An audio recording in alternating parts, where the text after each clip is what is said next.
if I'm really me in all of my fucking messiness, then you're not going to want anything to do with me. Not only you, but like, anyone. Hello, my little bear cubs, and welcome back to another episode of Secondhand Therapy. Firstly, make sure you go vote. Election. Important election. Is there an election happening? There's a very important election election happening. I happening. haven't heard anything about it. Yeah, so make sure you go vote. Now, we need to remind you that we're not therapists. We're not experts. This is not professional advice, and this is not a substitute for therapy. That's right. What the fuck else? Oh, yeah, we got ads now. They're terrible. They're loud. We know. We're working on it. Oh, yeah, I had to Google it because a couple people said on Spotify it's louder, and they were right. And apparently that is a Spotify problem. So if you're listening to this on Spotify, yes, you're not crazy. The ads are louder. And it's not that the ads are louder. It's that Spotify quiets podcasts. Oh, yeah. So you need to go into your settings, and there's a thing you check that says, make my podcast a normal volume. Which is so weird. Like, why would a company even do that? But they did. So you're not going crazy. You're not hearing things. That is a real thing. So change your settings and enjoy a better listening experience. If you don't want ads, we have a Patreon. Go check out our Patreon. You get Monday's episodes. You get them on Friday. You get them with no ads. You get some bonus features. You get episodes of our non-therapy podcast. There's a lot of stuff on there. Go check it out. Which is turning into another therapy podcast. Yeah. It's a lot of heavy stuff going on. Yeah, there's been a few episodes where it's like, is this the right show? Yeah. It's a long intro. You could also support the pod via our website where we have merch for sale, secondhandtherapypod.com. If you want to contact us, go to our Instagram. There's a button with the email, the phone number, the P.O. box if you want to write us a letter. Here is an episode. This intro so long. Thank you for being here. We love you. It wouldn't be this long on Patreon. That's true. Keep this on us for a minute so they really get it. Yeah. Patreon.com/secondhandtherapypod. You wouldn't hear any of this. None of it.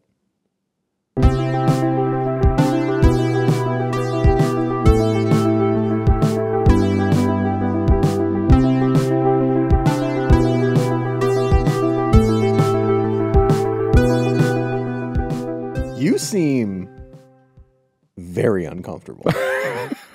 Yeah, I've got daddy issues.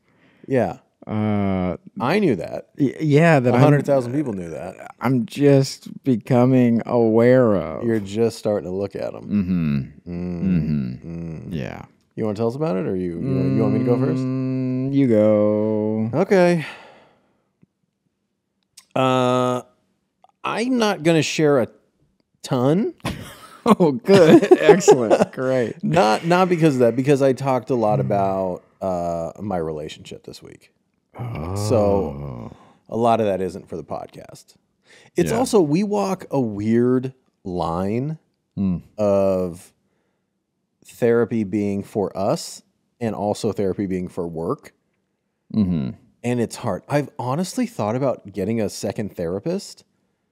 Like just a CBT, just like a talk therapist for podcast shit. Oh, so like really? I can do my personal stuff that I'm actually like working on in therapy. And then I can have a second one where like the overflow of stuff I don't mind sharing, I can actually unpack over there. That's interesting. Yeah, I have found myself sometimes in therapy already thinking about how I'm going to share that. Like, while I'm doing therapy. I have that too. And then I'm like, that's not what therapy's for. Yeah. It's like I'm so preoccupied with like making sure I have something for the pod that it's affecting therapy being for me. Yeah. Hey. But also relatable. That's what we signed up for. Yeah. Give him the curse, my boy. Vulnerable, stupid fucking idea that we had. Oh, I hate it. So here's what I'll tell you. Relationships are hard. Your turn. Okay. Yeah. No, but really, my girl's going through some work stuff. And she's been coming home not in a good mood. Yeah. And points it at me. Oh, no. Yeah. And I have been very intentionally trying to be like, this isn't about me. This is a work thing. But Daddy can only do that for so long, you know? Yeah. Before I go, hey, your fucking problem ain't with me, okay? Be nice to me. Yeah. I'm the one here supporting you. Please treat me with some sort of love. And I said that to her. Now, And I said that to her. So I went into therapy, and I was like, my girl been kind of going through it for a couple weeks. She's been going through it and taking it on me, and now I'm done taking it. Yeah, and it's been this weird, not weird. It's just been difficult to navigate. Because I feel like I'm figuring out so many things with it here's what's happening in my head when these things happen. Yeah. My intention is to be supportive and give her the support that she needs. A lot of the time, she doesn't know what kind of support she needs. So I can't. And then emotionally, she's not in a good space, which is not her fault. Like, her work situation is pretty shitty, and she's trying to get out of it and all that. But then I'm like, I'm aware that we're in a relationship together, and I understand you had a hard day, but you need to be able to set that aside when you get home. Or if you can't, ask for a few minutes or anything like that. Because I know the way I'm being treated, people at work aren't being treated that way. I know when your friend calls you, you're not talking to her that way. Yeah. It's all coming to me. And I get it that I'm your closest personal relationship, so you feel the safest with me. You got to set it aside for me too. You got to try. Yeah. Like, everybody else gets a nice version of you, and I'm catching strays at home. Like, I have needs as well, and I deserve the effort you're putting in with other people. I deserve that effort as well. And I understand you can't give it 100% of the time. Yeah. That's an unrealistic standard.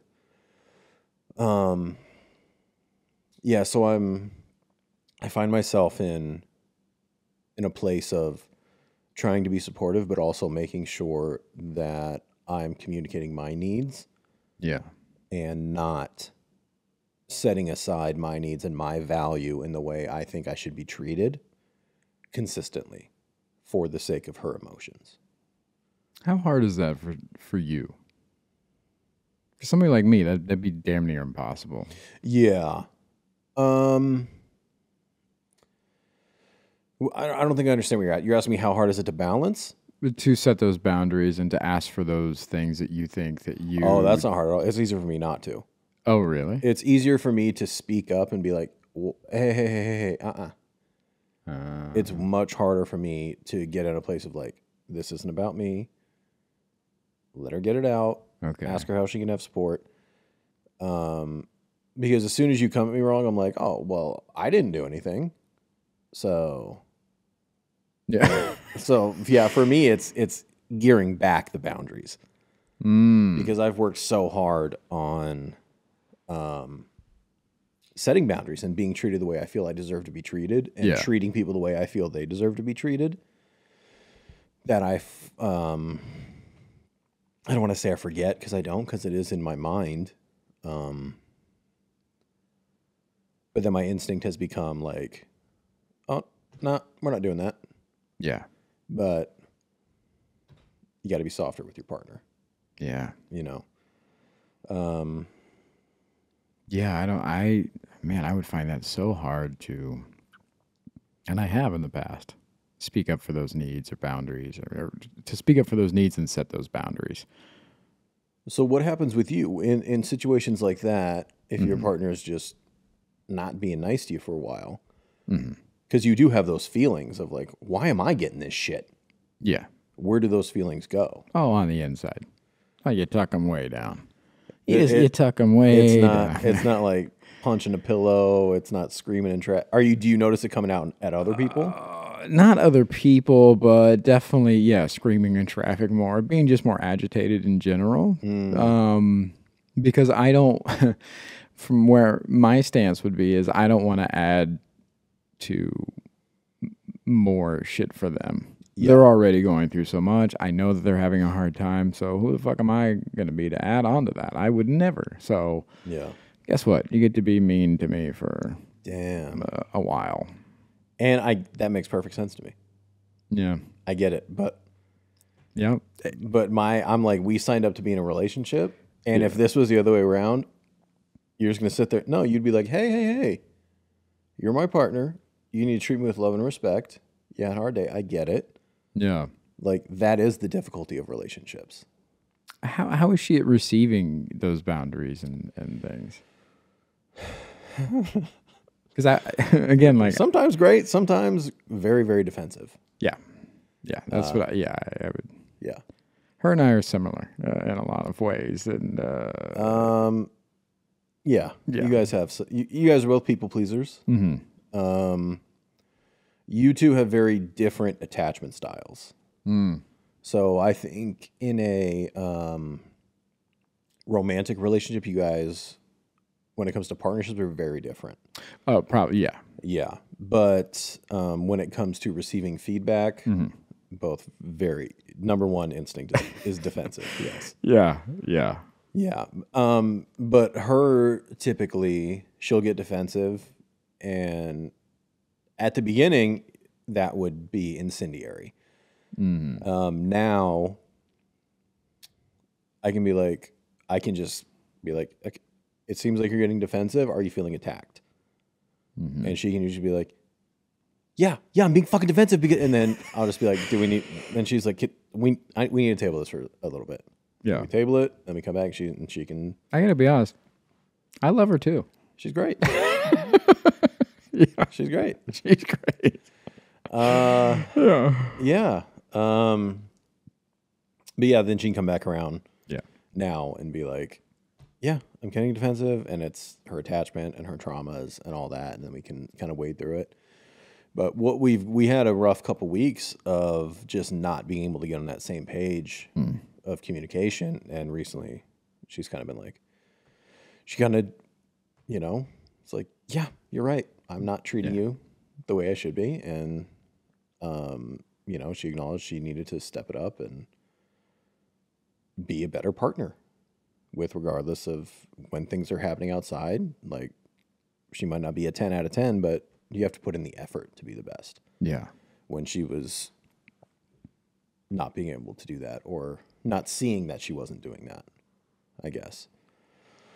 What are your feelings when that stuff is happening? Are you, because you do have these, I don't want to say strict boundaries, but these more secured boundaries or more knowledgeable boundaries that you know how you want to be treated in these settings that you know, all these things.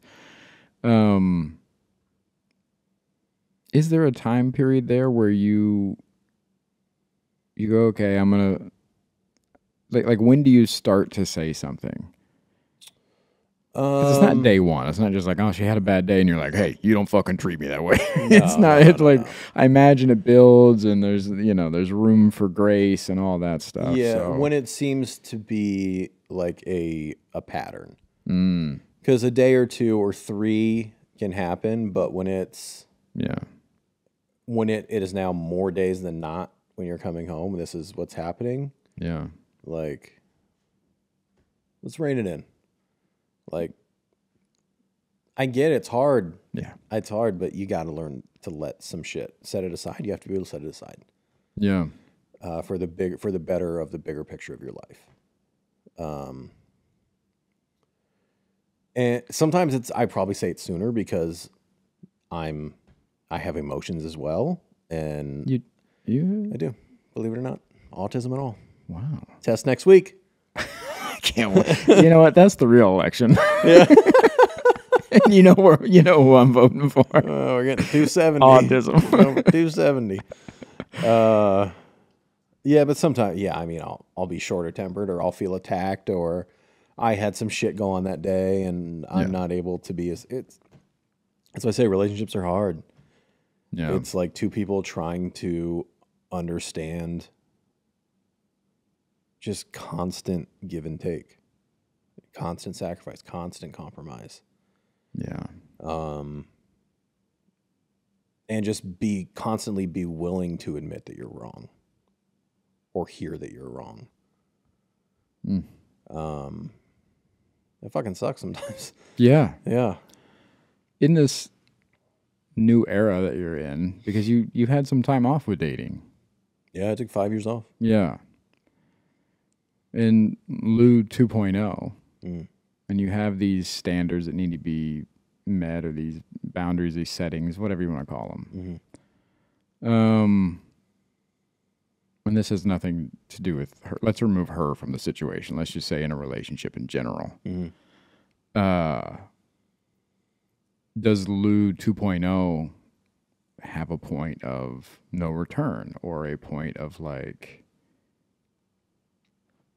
that's it, I can't do X, Y, and Z, or I've brought this up so many times, whether it's this or something else or whatever.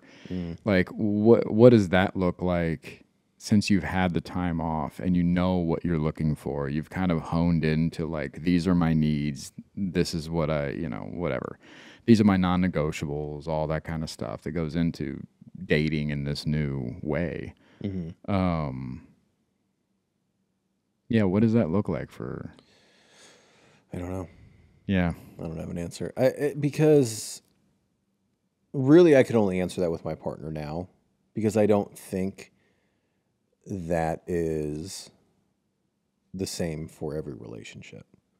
Because my partner now has done it, she has been working on herself since before we were dating. Yeah. And I do see her making the changes she wants to make, and evolving, and recognizing, like, she is doing those things. So I think for a situation like that, for lack of a better term, the leash is going to be longer. Yeah. But I'm sure there would be a point of like, oh, we've been talking about this for a year.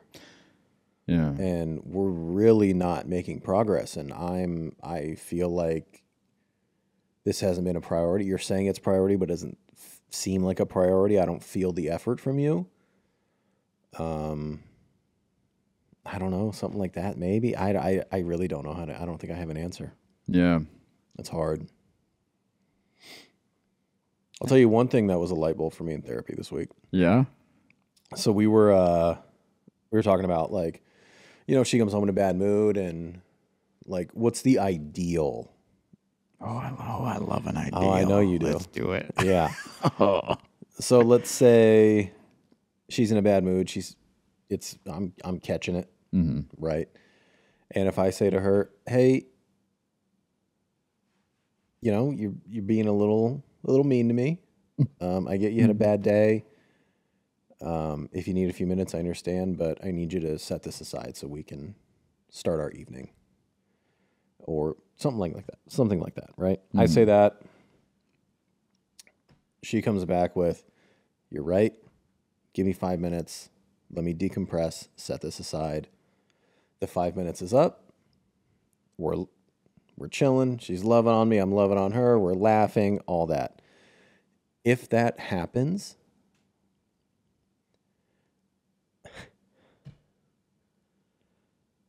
I don't know that I could accept it. Oh. Part of me is afraid that I would push her away and be like, why do I have to ask for this? Because I just can't accept that, like her being like, you're right, and then nurturing and loving me. That I just don't know how to quite accept that yet. I'm scared. I thought it was something else. I thought that you would be scared that she's pretending to be okay and that you couldn't accept it because it's only been 5 minutes and now she's magically fine. And you'd be like, you're fucking, this is a performance. No. Oh. No, I'm scared. I don't know how to be like, oh, she really like did what I asked. Like she met my needs. That I don't know how to like authentically and intrinsically accept that. So I would instinctively push her away of like, why do I have to ask for this? Why do I always? Because sometimes you have to ask for your needs to get met. So yeah, I was like, that seems like a real possibility that I might just get what I want and then push her away because I'm so fucking damaged. I don't know, but it seems like a real possibility. Yeah. Well, how do you react now when in these situations when you ask her to put it aside and she does? Oh, well, there's like a whole conversation which she gets defensive as shit. And then we have to talk about it and we have to deal with that. Yeah. And then we have a little come down and we get there eventually. I think you like that a little bit. Yeah, I'm scared of that too. I'm scared you might be right. A little bit chaos. I don't. In the moment, I hate it. In the moment, I hate it. But yeah, let's say, that doesn't seem impossible to me. Why? Yeah. Why can't I just enjoy the woman I'm spending my life with, or I'm sharing my life with? Yeah. I just can't accept the love, and that's frustrating me. Yeah. Granted, none of this happened. I'm just saying I'm scared it could end. Seems realistic. Scared of the ideal. But yeah. I also don't want the ideal. Yeah. I don't fucking know, man. Yeah. All right. What'd you talk about? I don't want to talk. I'm done with this shit. Oh. I said too much already. It's all getting cut. God. Yeah, it's just going to be jump cuts. Like, I was in therapy this week. We talked about my girlfriend. Anyways, what'd you do? I love her too. Me too. She's great. She's great. Oh, man.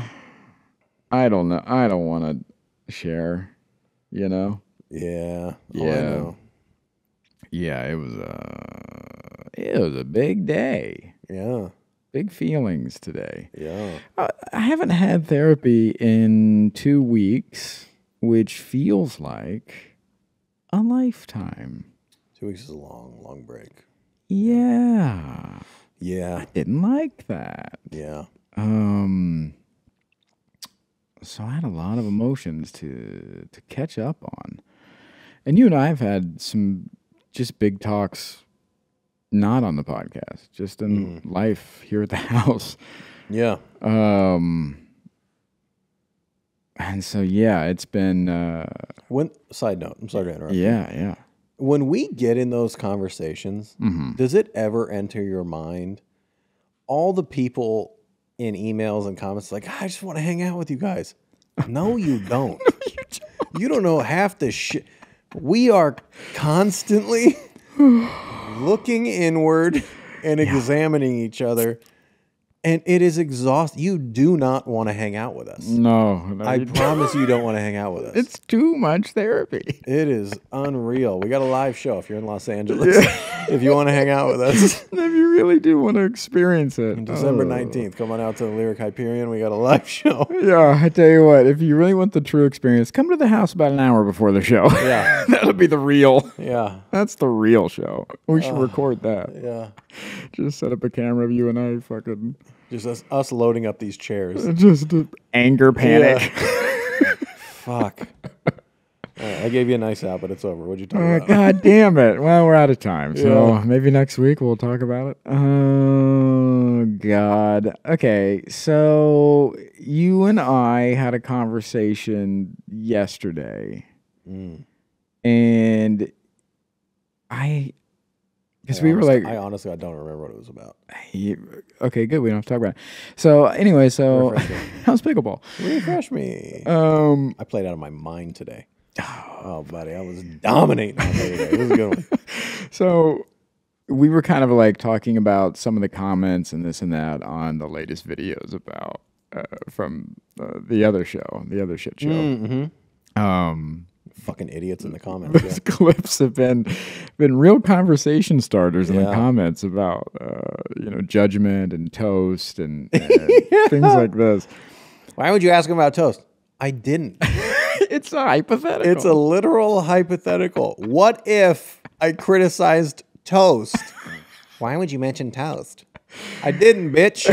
You're so mean to him. Why? Let him make his toast. Pay attention. It's not about the toast. Oh, my God. So we were talking about that, and there was something that I mentioned to you that I said that I wish, oftentimes this happens, I wish that,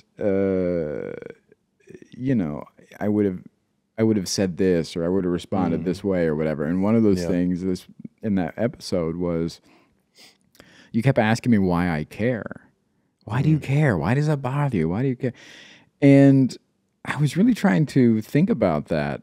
And it doesn't weigh as much with strangers or whatever, but with somebody like you, it matters to me, your perception of me, because I care about you, because I love you. And I love you too. Thank you. And so I want you to feel that way about me, or see me in the ways that I think that I am. And if you are thinking poorly of me or negatively or any of those things, it turns out what we discovered in our conversation was that it has less to do with people pleasing and all that, and more to do with abandonment issues. And what we came around to was that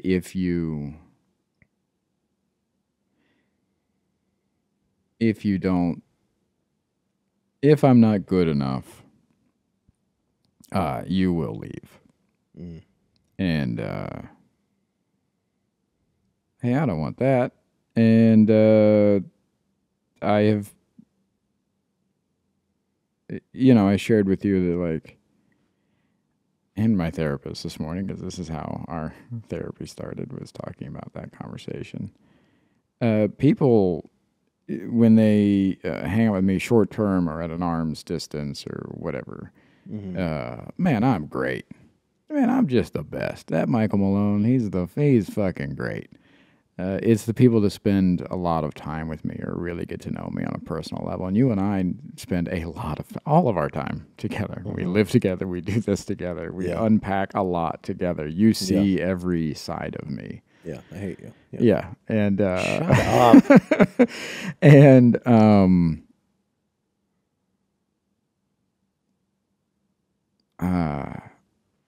if I am too much, then you go bye-bye. And I think you can relate to this because you shared that in an episode months ago about your old therapist, about sharing too much or being too much, and that she wouldn't want to see you anymore because it was this or that. Afraid to be judged. Yeah, and that's kind of how I feel, is if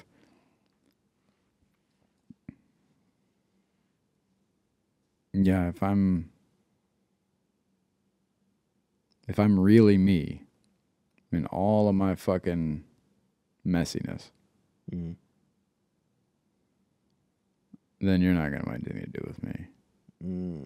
Not only you, but like, anyone. And, hey man, I can't have that. Why not? Cause I don't want to be alone. Yeah. Yeah. So who gets to decide what's too much? Me or you, what you perceive as too much? You. Right. Yeah. You think I'm going to decide that and not tell you or something? Or you just don't want me to decide that? What's the fear?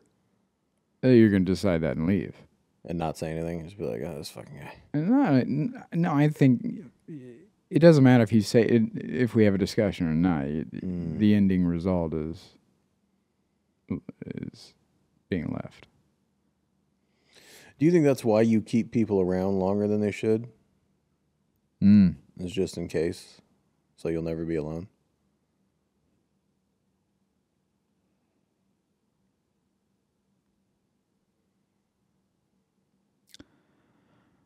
I don't know. I don't know what that's about, honestly. Yeah, you struggle to say goodbye to people. Yeah. Yeah. Yeah, I feel like I work really hard at being accepted. And then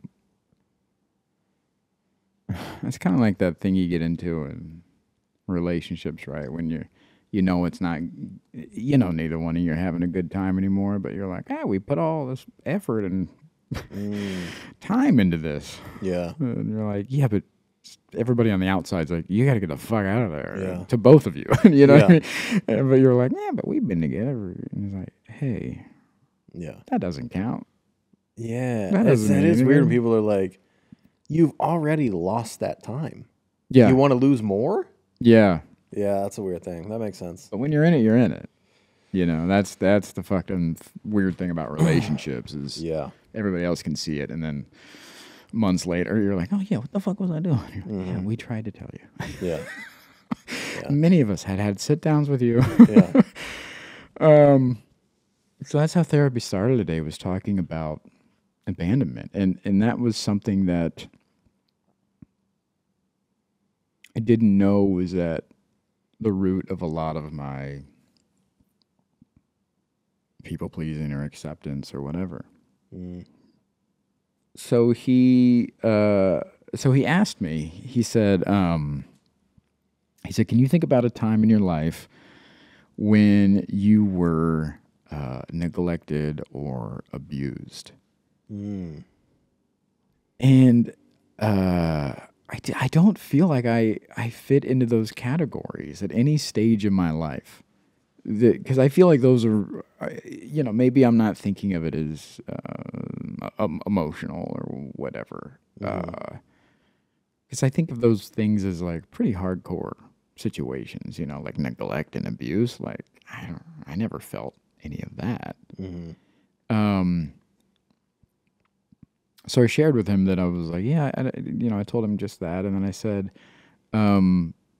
but growing up, I dealt with acceptance a lot because I was a bigger kid, and the girls didn't want anything to do with me. I wasn't attractive enough for them. I was a great friend. I was a good friend, but I was not attractive enough to date, to actually be their boyfriend.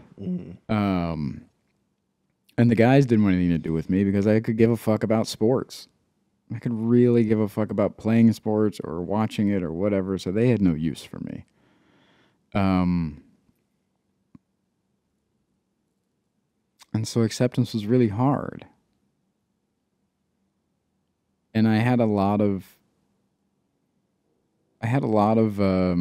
people take advantage of me when I was young because I was a spoiled only child. So I had the latest and greatest. And so kids would come to my house and they'd fucking wreck it. Or they'd come over to the house and they'd borrow things. Or they'd break things. And that was just that. And I never spoke up. And I never got mad at them or held them accountable or any of those things. That Why not? I know we talked about this before, but I don't remember. Yeah, because then they go bye-bye. Oh, okay. Then they don't like me. Yeah. This is what they're here for. This is, you know what I mean? Like this, hey man. And you were okay with that? I felt like I had to be. Because what else do I have to offer? I have nothing to offer. Just a big tummy and a sense of humor. Exactly. Yeah.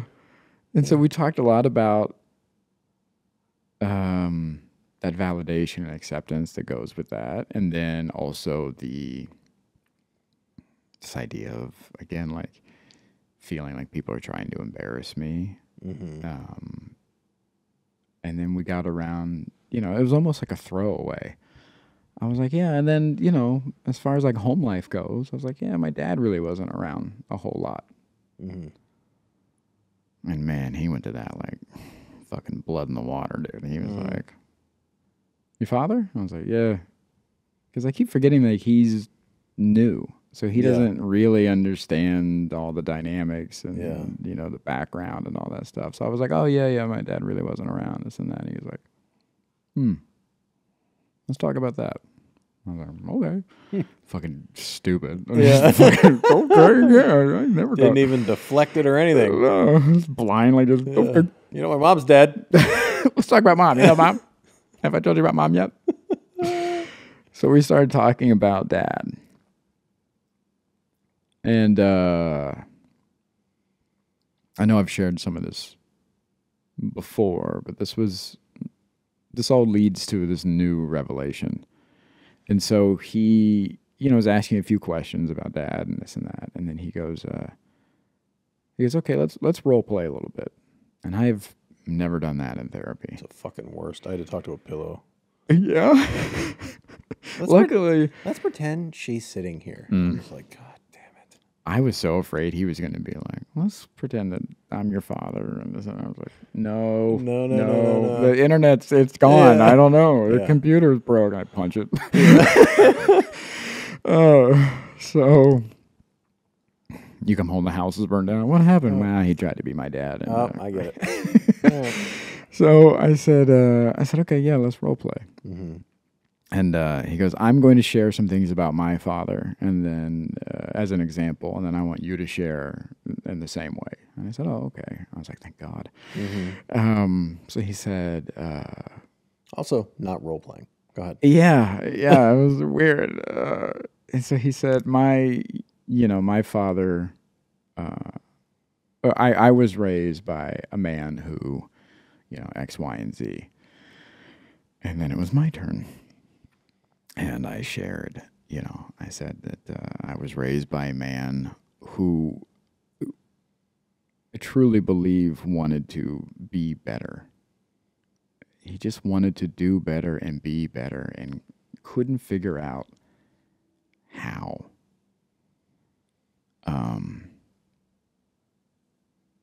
I was raised by a man who really loved children and was there for them when they were little and kids.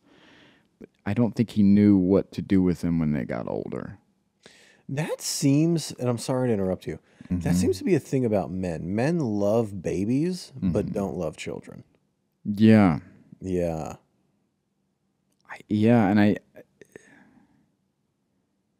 I don't know if he knew how to interact or... And I also don't know because he had such, from what I hear, a good relationship with his other children. It's because he loved them more. I'm kidding. No, I got a very different version of my father. Yeah. Which is where this next part comes in. Well, one before that. I was raised by a man who I don't think knew what partnership and love really was.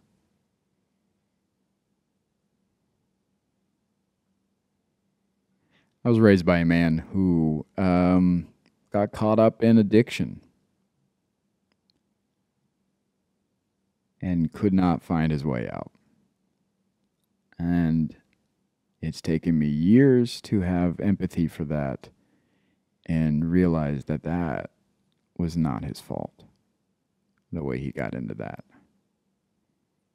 Empathy or sympathy? Empathy.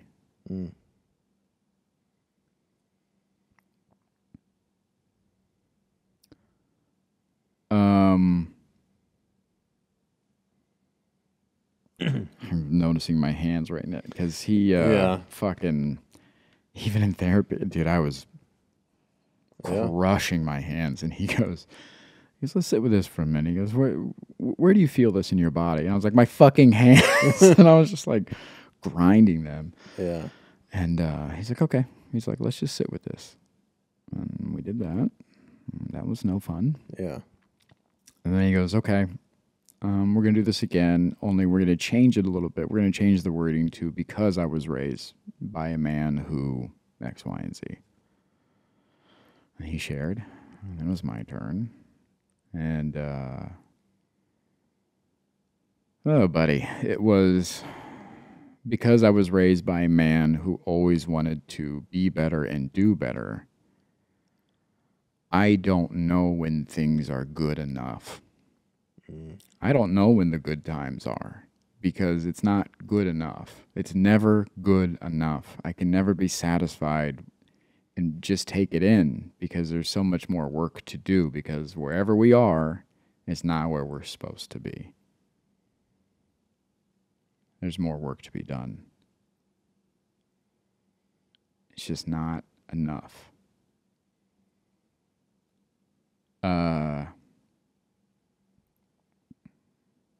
I was raised by a man because I was raised by a man who didn't really know what true love and partnership look like. I was exposed to that at an early age, and I like the chase. I like the idealism. I like playing house. Mm-hmm. I don't like actually. I don't know how to show up in long-term love.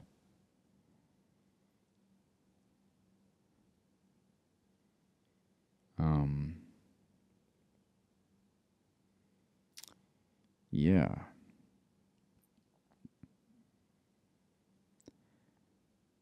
Because I was raised by a man who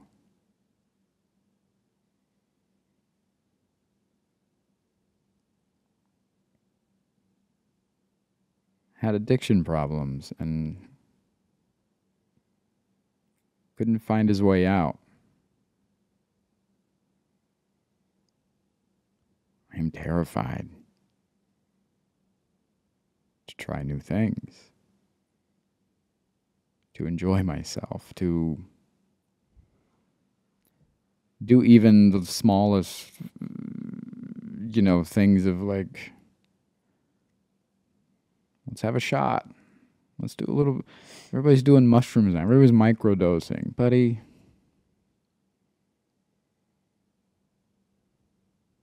can't do it. I don't know what that looks like for me.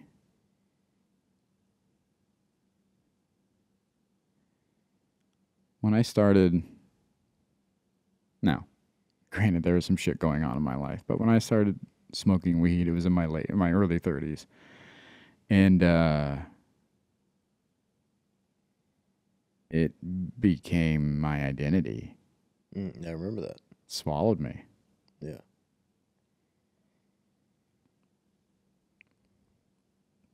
Scary.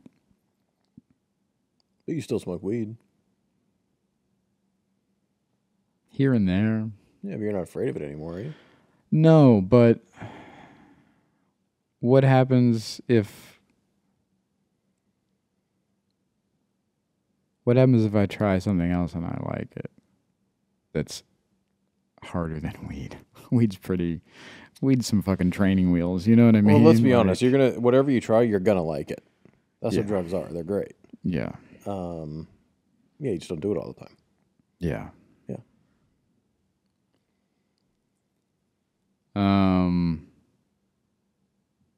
Yeah, I don't know if I have that idea of like, yeah, just don't do it all the time. Yeah, I don't know if I have that switch, man. That's the fear. Yeah, you don't have that. Yeah. No, your problem's food. Yeah, I know that. Yeah, because you can have whiskey and not get hooked. You can have weed and not get hooked. Like, yeah. I think that's your mom talking. Yeah. But I'm open to being wrong. Sorry to interrupt you. Please continue. No, yeah, there's all these revelations happening. And then it came down to this idea of, and I never made this connection with abandonment issues.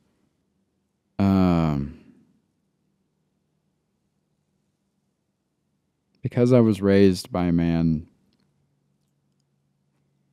who was absent for most of my life, who chose his friends, his other children,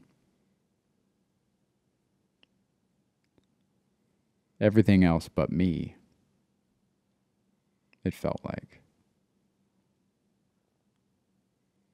If my own father didn't want anything to do with me, why would anybody else?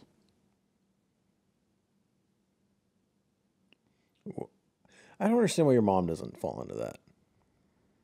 Your mom wanted everything to do with you. Yeah, because it was, that's too easy. That was just, she smothered me with it.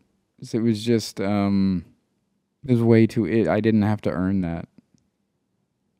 Uh-huh. Yeah. And you're not supposed to have to earn your parents' love. Oops. Yeah. Oh. You have to earn love. No, you don't. How do you get it? It's given to you.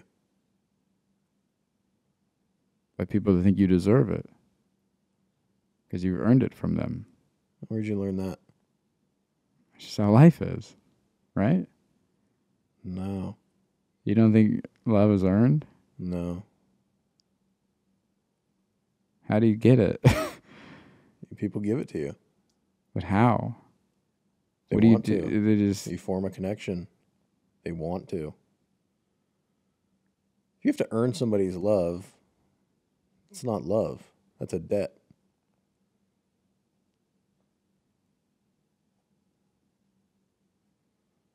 Yeah. You really do love the Jace, huh? Sure do.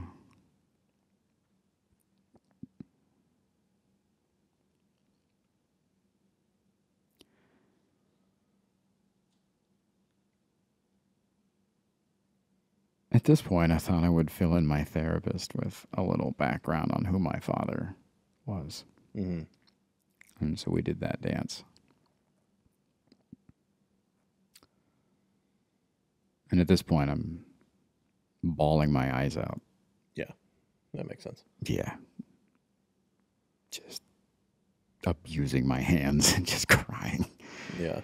And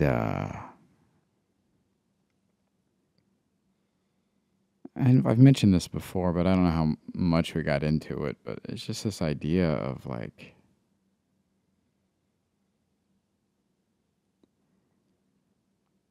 I just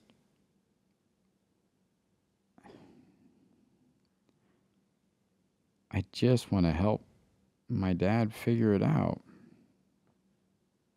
I know that's not my place. I know that I was too young. I know that he's been dead since I was a kid. I know that it's an impossible thing, but I know that he wanted to be better, and I know that he wanted to get out of that town, and he couldn't figure it out, and I did, and I just want to help him. I just want to help him. Why?